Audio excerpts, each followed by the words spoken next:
আশা করি তোমরা সবাই ভালো আছো। আজ বিজ্ঞান বিষয়ের অনুশীলন বইয়ের শিখন অভিজ্ঞতা একদিনের পৃথিবী, অর্থাৎ একদিনের পৃথিবীর ইতিহাস এর চতুর্থ সেশন নিয়ে আলোচনা করব।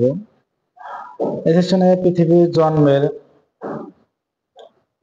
জন্মের পর থেকে যে পরিবর্তন ঘটেছে সেগুলোর মধ্যে থেকে কোনগুলোকে তোমার সবচেয়ে গুরুত্বপূর্ণ মনে হয়? অনুসন্ধানী পাঠ বই থেকে পৃথিবীর পৃষ্ঠে পরিবর্তন, বায়ুমণ্ডলের পরিবর্তন সম্পর্কে পরে নিজেরা আলোচনা করো।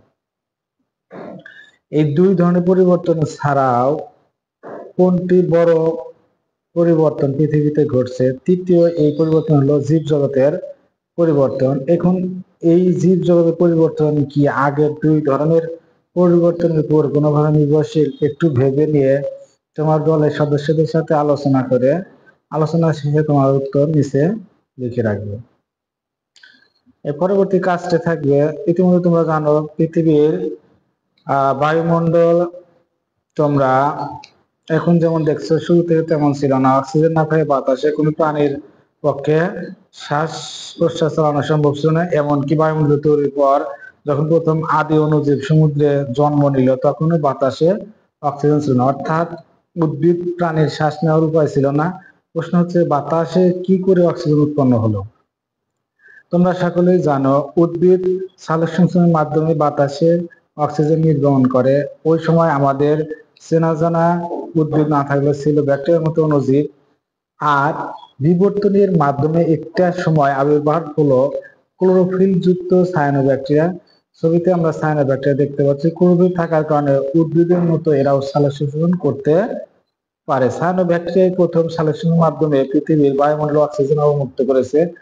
পৃথিবীকে সবুজ করে তুলবার প্রথম কৃতিত্ব তাই এদের। এর ফলে এক সময়ে প্রথমে পানিতে প্রাণীর উদ্ভব ঘটে।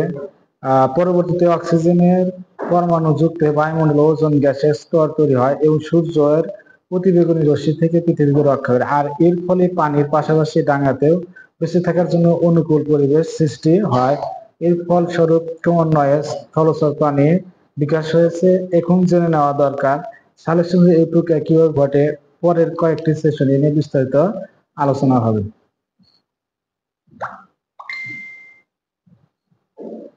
চতুর্থ সেশনে যে প্রশ্নগুলো ছিল সেগুলো উত্তরে খোঁজার চেষ্টা করবে।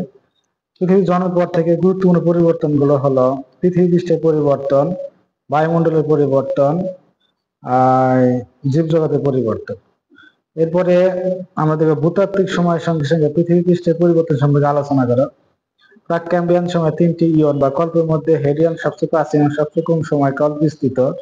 এই সময় মূলত পৃথিবীর গঠন প্রক্রিয়া চলমান ছিল। পৃথিবীর প্রাকৃতিক অবস্থা ছিল প্রাণ ধারণের জন্য সম্পূর্ণ প্রতিকূল। পৃথিবীর মহাকর্ষের কারণে অসংখ্য গ্রহাণু, ধূমকেতু, অন্যান্য ছোট বড় মহাজাগতিক বস্তু পৃথিবী পৃষ্ঠে আশ্রয় পড়েছিল। পৃথিবীর বায়ুমণ্ডলে ছিল মূলত হাইড্রোজেন ও হিলিয়াম গ্যাস, অক্সিজেন ছিল না বলেই চলে। আদি মহাসাগর এই কল্পের শেষ পর্যায়ে গঠিত হতে শুরু করে। ভূত্বকের প্রথম খনিজ শিলা এই সময় তৈরি হয়। এরপরে আসে আর্কিয়ান ও প্রোটোরোজোয়িক ইয়ন বা কল্প। আর্কিয়ান কল্পে প্রথম মহাদেশ গঠিত হয় এবং পৃথিবীর পরিবেশে প্রাণ ধারণের উপযোগী হতে থাকে। প্রথমে পাললিক শিলা এই সময় গঠিত হয়। প্রোটোজোয়িক কল্পে প্রথম প্লেট টেকটনিক চিহ্ন খুঁজে পাওয়া গেছে। এই সময় প্রথম বিশ্বযুদ্ধ মহাদেশ এবং প্রথম মহাসাগর ভূত্বক গঠিত হয়। আর এভাবেই ভূতাত্ত্বিক সময়ের সঙ্গে সঙ্গে পৃথিবী পৃষ্ঠে পরিবর্তন হয়।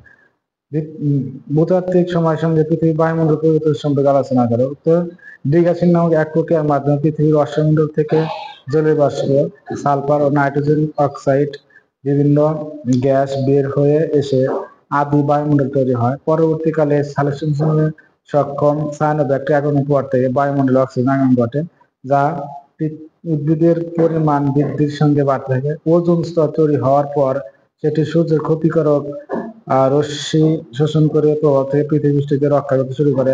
ওজোন স্তরের সৃষ্টির ফলে সমুদ্র ছাড়াও স্থলভাগে নানান প্রজাতির প্রাণীর বিচরণ ও বিকাশ করতে হয়। আর এভাবেই ভূতাত্ত্বিক সময়ের সঙ্গে পৃথিবীর বায়ুমণ্ডলের পরিবর্তন হয়।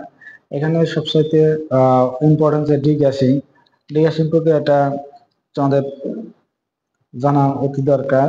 যেখানে অক্সিজেন এর সাথে অ্যামোনিয়া গ্যাস বিক্রিয়া করে এবং কার্বন ডাইঅক্সাইড গ্যাস বিক্রিয়া করে অক্সিজেন কি উন্মুক্ত করে। এই প্রক্রিয়াটাই হলো ডিগ্যাসিং প্রক্রিয়া।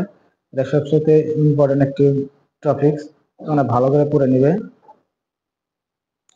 এবার ভূতাত্ত্বিক সময়ের সঙ্গে পৃথিবীর জীবজগতের পরিবর্তন সম্মুখে হলো, যেমন পৃথিবীতে জীব তার পুরো ইতিহাস জুড়ে অসাধারণ পরিবর্তনের মধ্যে দিয়ে গেছে। প্রাচীনতম এককোষী জীব থেকে শুরু করে বর্তমান জটিল ইকোসিস্টেম পর্যন্ত আজ পর্যন্ত পর্যবেক্ষণ করে সেগুলো পরিবেশের সঙ্গে খাপ খাইয়ে জীবন গঠনের একটি ক্রমাগত পরিবর্তন। এই পরিবর্তনের ঘটনাটি বিবর্তন নামে পরিচিত। প্রাকৃতিক নির্বাচন, জেনেটিক প্রকরণ, অভিযোজনের মতো প্রক্রিয়ার মাধ্যমে প্রজাতিগুলো বৈচিত্র্যময়ভাবে বিভক্ত হয়েছে, কখনো কখনো বিলুপ্ত হয়েছে। জীবাশ্ম রেকর্ড পৃথিবীতে জীবনের বিবর্তনের যাত্রা শনাক্ত করার জন্য একটি গুরুত্বপূর্ণ হাতিয়ার হিসেবে কাজ করে। উল্লেখযোগ্য পরিবর্তন ছিল মেসোজোয়িক যুগে সরীসৃপদের উত্থান ও আধিপত্য, যাকে সাধারণত ডাইনোসরের মহাযুগ বলা হয়। ডাইনোসর সহ অন্যান্য প্রাচীন সরীসৃপগুলো তখন ভূমিতে প্রাধান্য বিস্তার করে বিচরণ করছিল। এভাবে তাদের পরিবর্তিত পরিবেশ পরিস্থিতি এবং নতুন পরিবেশগত পরিবর্তনের সঙ্গে জটিলভাবে যুক্ত ছিল। ডাইনোসরের আংশিক বিলুপ্তির পর সেনোজোয়িক যুগে স্তন্যপায়ী প্রাণী আগমন ঘটে এবং তাদের পরবর্তী বৈচিত্র্য পৃথিবীতে জীবনের একটি নতুন যুগের সূচনা করেছিল। পরিবর্তন, পৃথিবীর পরিবর্তন, বায়ুমণ্ডলের পরিবর্তনের নির্ভরশীল দলগত আলোচনা, প্রয়োজনীয় সামগ্রী কি? কাগজ, কলম, পেন্সিল, অনুসন্ধানী পাঠ, বই ইত্যাদি। কাজের উদ্দেশ্য জীবজগতের সাথে পৃথিবী ও বায়ুমণ্ডলের সম্পর্ক স্থাপন করা। কাজের ধরন, একক কাজ, কাজের দ্বারা প্রথম অনুসন্ধানী পাঠ বই থেকে ভালোভাবে পৃথিবী মহাবিশ্ব অধ্যায়টি পড়ব। পৃথিবী পৃষ্ঠের পরিবর্তন, বায়ুমণ্ডলের পরিবর্তন, জীবজগতের পরিবর্তন বিষয়গুলো ভালো করে পড়ি। এরপরে সবগুলো বিষয় সম্পর্কে করার চেষ্টা করি, মতামত সম্পর্কে আলোচনা করি। এখন একটি কাগজে নিজের মতামত লিখি। মতামতের জন্য নমুনা উত্তর এরকম তোমরা নিজেরা লিখে রাখবে। এখানে প্রোক্যারিওটিক সিলেকশন থেকে বাতাসে অক্সিজেন, ব্যাকটেরিয়া, ফানজাই, কোরাল, মাছ, হাঙ্গর, ডাইনোসর, পাখি, স্তন্যপায়ী প্রাণী, মানুষ। এভাবে বিভিন্ন পরিবর্তনের মাধ্যমে প্রাণী বৈচিত্র্য বিবর্তিত হয়েছে, কখনো কখনো বিলুপ্ত হয়েছে। এভাবে তোমরা এই পয়েন্টগুলো সুন্দরভাবে আগে পড়ে নেবে, বেশি বেশি পড়বে। পড়ার পরে দেখা যাবে তোমরা এখানে এই উত্তরগুলো করতে পারবে।